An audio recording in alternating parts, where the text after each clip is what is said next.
খাবার তথা রুটি খেজুর দুধ দেওয়ার জন্য নির্দেশ দিয়েছেন। এই কথা শুনে সাহাবীরা বলে, রাসূল, ইয়া রাসূলুল্লাহ সাল্লাল্লাহু আলাইহি ওয়াসাল্লাম, সুমামা আপনাকে হত্যা করতে এসেছে, আপনি তাকে এখন জামাই আদর করতেছেন, বিষয়টা কেমন হলো? সে আপনাকে হত্যা করতে এসেছে আর আপনি বলতেছেন তাকে রুটি দেওয়ার জন্য, খেজুর দেওয়ার জন্য, দুধ দেওয়ার জন্য। আপনি এটা কেমন কথা বলতেছেন? আপনি তাকে শাস্তি কেন দিচ্ছেন না? সে আপনাকে হত্যা করার জন্য এসেছে।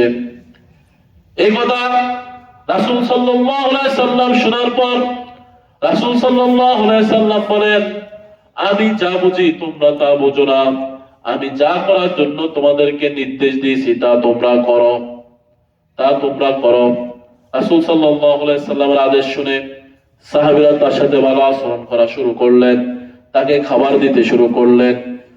একবারে ভালো রুটি, রিফাইন্ড খেজুর, ভালো দুধ, সবচেয়ে দামি দামি খাবারগুলো তাকে দেওয়া শুরু করলেন। প্রথম দিন রাসূল সাল্লাল্লাহু আলাইহি সাল্লাম তাকে কালিমা, ঈমান, ইসলাম, রিসালাতের দাওয়াত দিলেন। দ্বিতীয় দিন সালাতের দাওয়াত দিলেন, যাকাতের দাওয়াত দিলেন।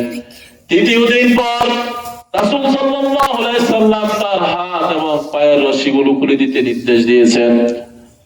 এই কথা শোনার পর সাহাবীরা বললেন, আপনি কি বলছেন রাসূল? ইয়া রাসূলুল্লাহ সাল্লাল্লাহু আলাইহি সাল্লাম, আপনি যদি তার পায়ের রশিগুলো আবার খুলে দেন, সে তাকে আপনাকে আবার হত্যা করবে। রাসূল সাল্লাল্লাহু আলাইহি সাল্লাম বললেন, না না, আমি যা বলেছি তোমরা তা করো, তার হাত পায়ের রশিগুলো খুলে দাও। খুলে দেওয়ার পরে সে সুমামা মসজিদে নববীর পাশে খেজুর বাগান ছিল, সেই খেজুর বাগানের একটি পানির কুয়া ছিল, সেই কুয়াতে গোসল করে সে পবিত্র হলেন।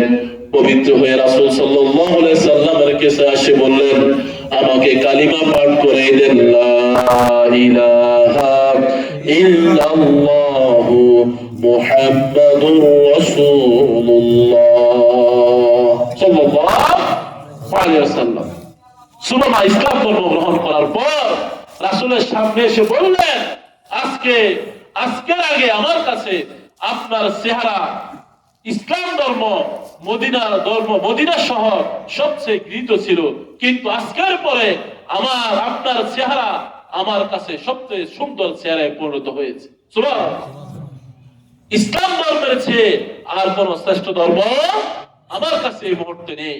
মদিনা শহরের চেয়ে আর কোন শ্রেষ্ঠ শহর এই মুহূর্তে আমার কাছে নেই। সুমামা ইবনে উসাল, তিনি ছিলেন মক্কার গমের ডিলার ব্যবসায়ী। তিনি মক্কার গম সাপ্লাই বন্ধ করে দিলেন।